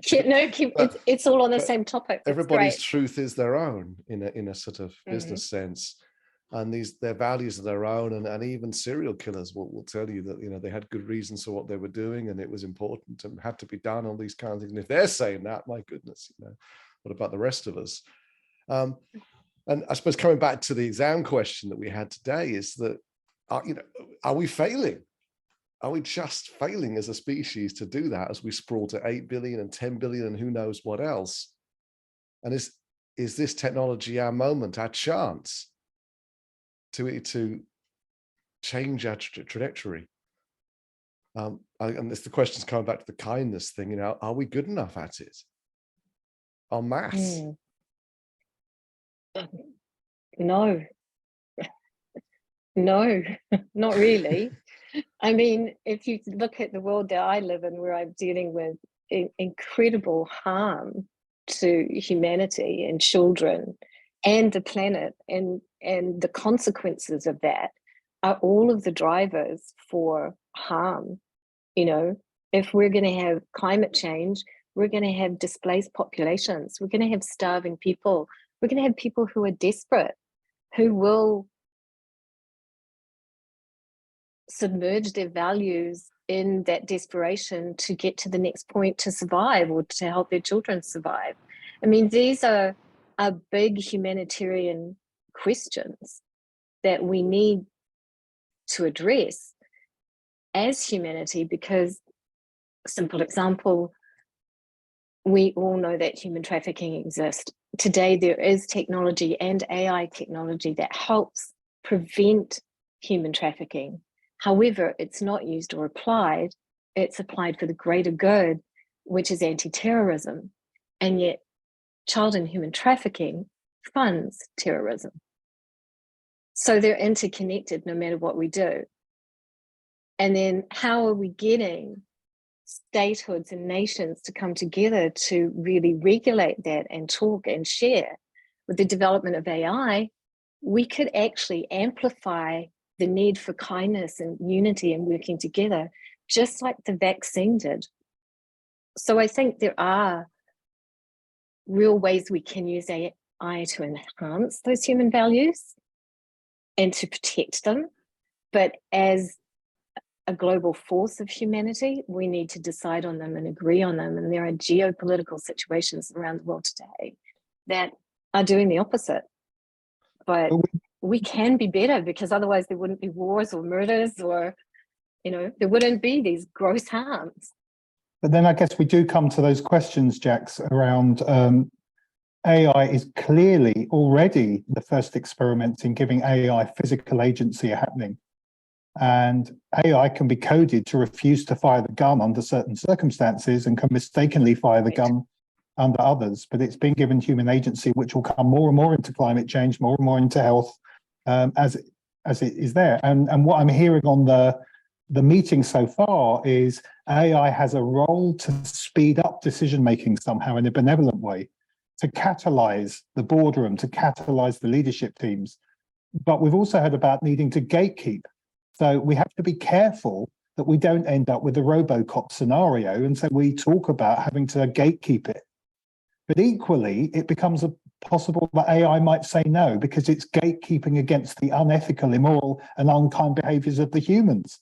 So it actually could somehow become part of a kind of limiting factor too. And then there's the whole line of, is AI simply an augmentation, but humans are still the initiators and the controllers, to the other extreme where AI becomes the CEO. We actually hand leadership and decision-making to a new life form, which is what some of the futurists are writing about. And at the moment, it seems we're in a state of not knowing. And yet the rate of implementation is happening faster than the rate of scrutiny. There's a lot in what you just said there. And my short response is abstinence isn't great, but abdication isn't good either. We can't abstain from responsibility as humans. We talk often about human rights, but we don't talk about human responsibility. And we often abstain from that in all of our decision-making processes. And we can't have abstinence from the changes that we're having with AI in society, where it can benefit us greatly and will. And actually, basically, AI can exponentially move kindness and human values and equity at a speed that we've never thought of or conceived before, if we allow it. And if it's tested, because it's not accurate, it's not safe right now. It will be, but we can't abstain from embracing it, but we can't abdicate our responsibility either. And there has to be that balance in there. And we have to do it from a point of view of what's the best thing from humanity, which is kindness, giving of our time, our thought, our resources. Is it limiting? Possibly. But I see that if we actually implemented kindness on scale, we would have none of the problems in the world that we face today. We would have a completely different set of decision-making values, which would be human, global, and embrace the use of technology. At points when it's more generative and safer, we'll slowly start to back off and abstain from some of that. But can we abstain from it totally or abdicate totally the role of decision-making for human life to an AI? No. Will they do surgeries? They're already doing them. Will they do other things? There's already things happening that are protecting the planet and causing good. But scaling this, I think it is our moment, actually, as a human race, where we're actually being forced to ask these questions. And we have to do it quickly, just like we have to save the planet quickly. We have to move with urgency. And we have to regulate not the technology itself, but its uses, and ensure that we prevent harm when we can. I don't know if I answered everything. When we hear your introduction, my reaction, along with a lot of other people, I think is probably like, wow, Jax is doing a lot of good. Jax is very kind. And then I was listening to you speak and Paul thinking, well, are you kind? Shouldn't this just be the normal level of care that somebody would show in their professional life, caring about refugees and asylum seekers and women who face race and abuse and all these sort of things? It seems sort of, again, a mindset thing that I think, oh, that's really good, as opposed to, yes, that's of course how we should all be behaving. One of the things that we wrestled with to ask your opinion and advice on really is that we're a 4-year-old organization now, was whether or not we became a charity. And the problem we had with becoming a charity is that people would say, well, of course you're doing this, of course you're doing that, because you're a charity. It's like, well, what if we just stayed a business then? And then you couldn't say that. And then we're a business and we're profitable and we're growing. And we're doing all these sort of things. So could we see a future? My question is, could we see a future where we don't have these hard lines between what a charity is or a non-profit is or a profit is? And are they creating the problem in some extents, these labels? Oh, that's a big question. That is a big question. Yes, hopefully we will see a future where we don't have the hard lines between business and charities. As you know, we have a for-profit and a non-for-profit foundation. They're created so that they're symbiotic, so one gives to the other. We can exchange technology, ideals, resources, and be a sustainable organization where the foundation isn't always going out and seeking for money, although that's always nice if anyone wants to give it to us. It's a joke. It's a joke. What I think we need to do is move more towards those B corporations, or more towards organizations like Patagonia has done when we think about business, and create. They've made a shift from business for profit to making profit for purpose. And I think that's how we really need to address things. A lot, unless you're a really big foundation or organization with big backing, like UNICEF or the Red Cross, you're not treating your organization, the smaller charities, like a business. And that mindset doesn't help your charity become successful, or your purpose. And I think AI could then assist them to operate more like a business, a sustainable organization. And I think that could be a benefit for it. I think on the other side, for-profit businesses need to sort of start moving along to where it's for profit for purpose. And that will be where we'll see that merge. And AI is going to really enhance that capability, both in the boardroom for decision-making processes, and confront some of those impacts that we're seeing on those people, inclusivity, sustainability elements of their business. And I think it can help the non-for-profits sort of merge back into being more self-sustainable. So I don't know if that really answers the question. There's way more we can talk about, yes, and how to do that equitably, you know, but basics. And if you had to just favor one route towards that with artificial intelligence, in terms of our time, our energy, these conversations, where do you see our biggest opportunity? The biggest opportunity? You mean in the realm of finance? Yeah, to move at the speed that you were referring to before.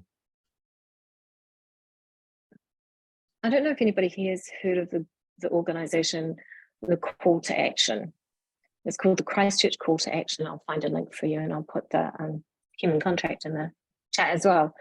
And the Christchurch Call to Action happened about 14 days after the terrorist attack in New Zealand in Christchurch, which was live streamed, which caused multiple grabbings of images and online harm and to offline harm trauma. That organization was formed by the Prime Minister of New Zealand at the time, Jacinda Ardern, and the French President Macron. Since then, many other nations have joined that body and are all working together within legislation or separately within their organizations to prevent on and offline harm, particularly the radicalization and harm that we saw. And that happened really quickly. It's been 2 years now, I think, or 3. And there's an official body, they're starting to implement regulation. I think we need to see the same thing for AI, and at least having somewhere that is a place for these conversations that we're having here today, which I think are of great value. This is a great conversation and much wisdom here, both in the conversation here and in the chat and the previous discussions, that those bodies need to hear, and we should be able to contribute to for the betterment of humanity. I think if we do that, create that international body, move really quickly to do it, find agreement on what are the human values as we build AI to come out. And maybe it's temporary, maybe the reins will be looser once it's developed and there's more generative AI and we see that kindness implemented, which will include financial structures and the ways that we operate around those. It could happen very quickly. We could see within 2 years a huge change, a fundamental change that, you know, I may or may not be kind, but I may want to have my actions and decisions based through kindness. And if something can help augment that and amplify it, great. Paul, in the last 6 months, how has AI changed your mind? Say again, sorry, I missed that.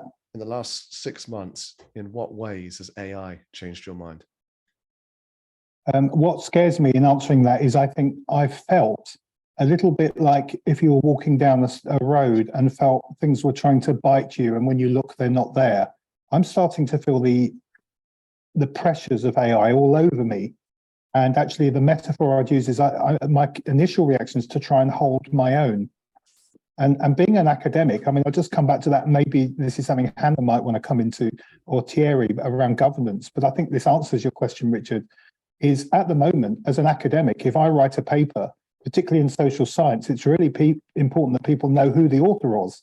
They can scrutinize me and they can ask me and so on. Do you think that as more and more AI is coming in, and we're using documents and we're making fast decisions and all stuff is flying around in different media forms and even making direct decisions, do we need to always know that this comes from AI? Or is AI sourcing allowed to disappear?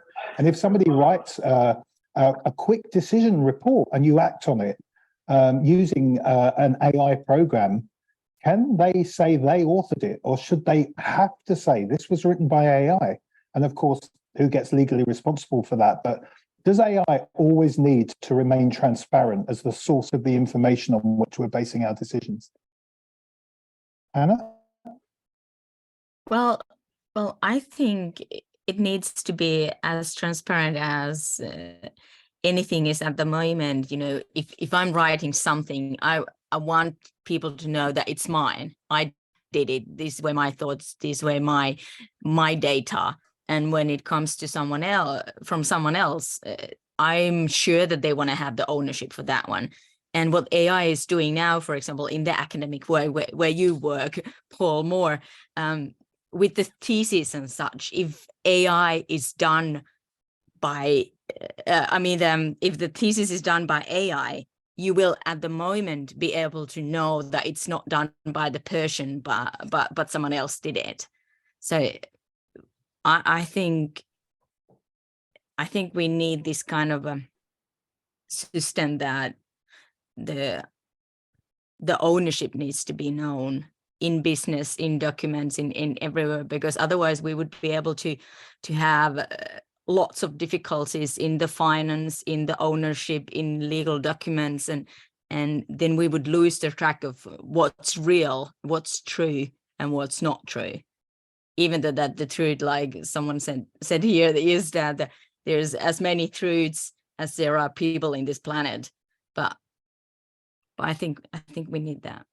Does that matter to you, Thierry or Vincent, in the urgency? Does it matter that we have to put bureaucracy in to say where this came from? Because sourcing can be quite complex, or is it just we just need to act?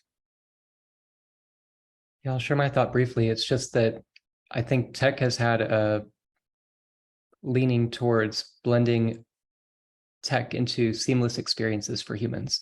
That's really been the goal of every tech company, is to make things seem magical, right? And you do that you create that magical experience by blending things in seamlessly.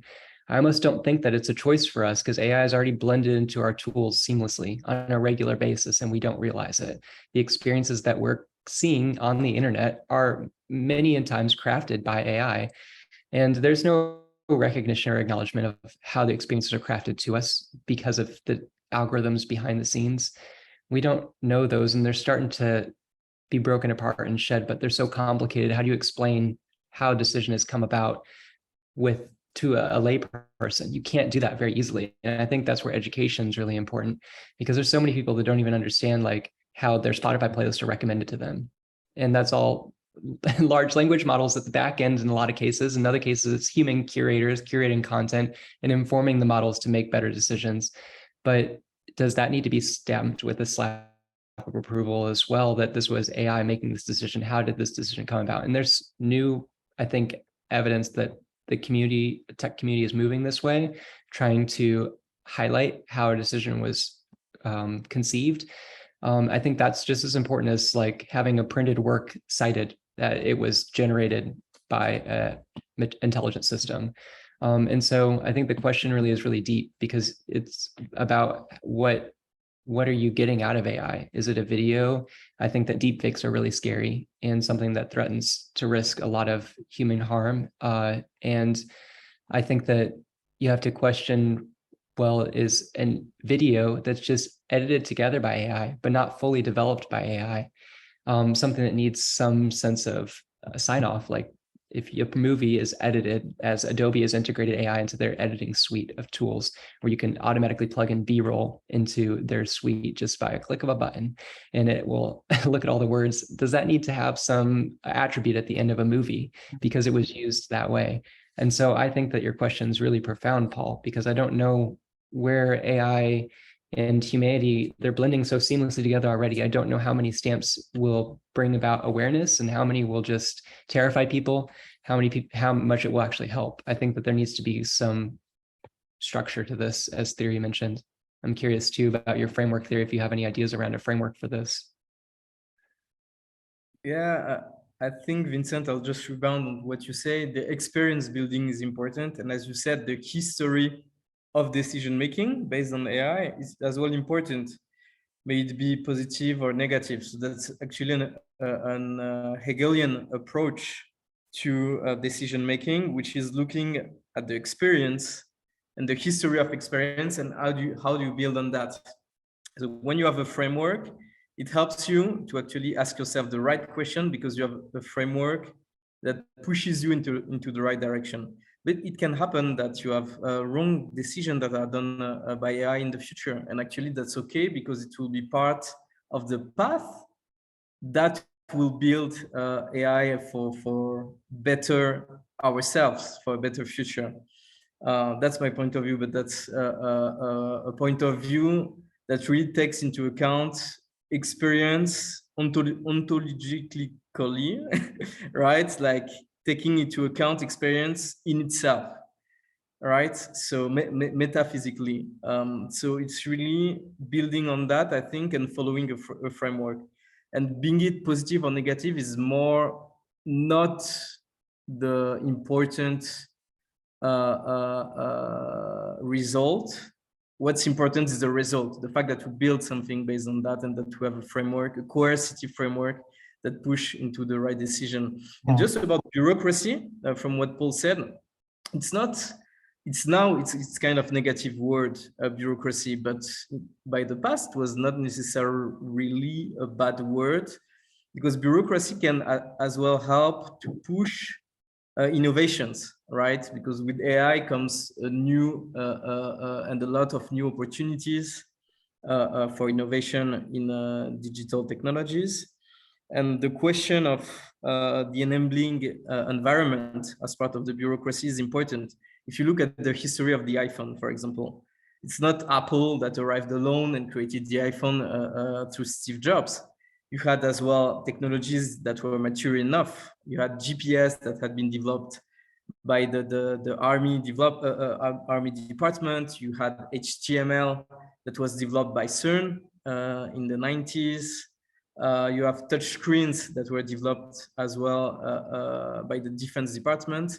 And all of that made the creation of the iPhone possible. And now the question is as well, how do we use the iPhone for ourselves, as human beings, to make it better for our life, right? That comes back to the first question. So as we come to the top of the hour, Richard, I'm going to throw it back to you because having heard all that, my answer is in the last 6 months, I've become fascinated and obsessed to understand what this is about, hence doing lots of experimentation with it. But I'm aware that my caution about it has instinctively gone up. And also I'm aware that when I'm digitally burnt out by it, I surrender to it in a way that I'm not sure I want to. So it's kind of had good and bad effects on me. How about you, Richard? 6 months, how have you changed? I think I've had that moment where it's quite late at night and you just stop and you paste it into ChatGPT and you say, finish this proposal. I can't go on. Confess. Confess. Yeah. And I've said before that ChatGPT, I think, allows us as a multilingual, multinational organization to explore better ways to be understood and to communicate more effectively and simply. And that's been a blessing, I think, because we talk about biases. Well, we have these huge biases. And even Vincent said earlier that he'd love to, be natively speaking a language in a country, but language is representative of the culture, and the way we describe things, wouldn't necessarily translate directly from word to word, of course. And that's our opportunity, I think, to find ways into that, because then we do get potentially, a fairer and more just world because of more understanding. So it is 4 minutes past, so we're slightly over. So I will wrap up the official end to this session, but we're going to stay on and we're going to keep talking, and we'll bring in the wider participants as well at this point. But I want to say some thanks. Obviously, there's a lot of prep and a lot of planning that went into this. Paul and Jerry, particularly from the MKAI side, steering the planning and the discussions beforehand. Jaisal, very much so. So thank you so much for your time ahead of this and the moderation and organization. And then our invited contributors, Vincent, Hanne, Jax, and Thierry. It's been wonderful to get your perspectives. We asked you some questions that we prepared, and then, as you may have noticed, we threw a few left field ones in along the way, because to see where it takes us. My job now will be to try and translate this into as much useful output as possible and put it out there, and it'll be on our WhatsApp group, and also I'll share it on LinkedIn. So please do connect with me or follow me if you don't already, so that we can share that more widely. So thank you very much, and thank you for all of the questions, and I'll be reviewing the chat as well in some detail. It's been fascinating. So in terms of staying in touch, Karen shared that form earlier. I know some people have filled in. Jump into our WhatsApp group if you're not already. If it's not for you, you can always jump out again, but come and experience it. I hope to see you next month. We have folks from the UNEP, UNEP again, who will be joining us to talk about the intersection of sustainability, business models, and technology. And unfortunately, Thierry can't make that one, because we would love him to talk more about moving beyond GDP and natural capital. But we will springboard off what you've said this time, Thierry. I'll come back. I'll be back another time. All right, as long as you promise. So I'll close this session down officially by clicking this button here. We're 47 now. If you need to go, then of course I 100% understand. But if you can stick around, I'd love to unpack some of the conversation with you today, and have a more wider and general conversation about where do we take this next, and what do we do with what we've talked about today. So thank you for the last 2 hours and 6 minutes for everybody who's been here. It's been an absolute pleasure and joy to spend time with you. It's the highlight of my month for sure. And if you want to stick around, let's dive in and let's start part 2. And thanks everybody again. Thank you so much for your investment of time, thoughts, and energy.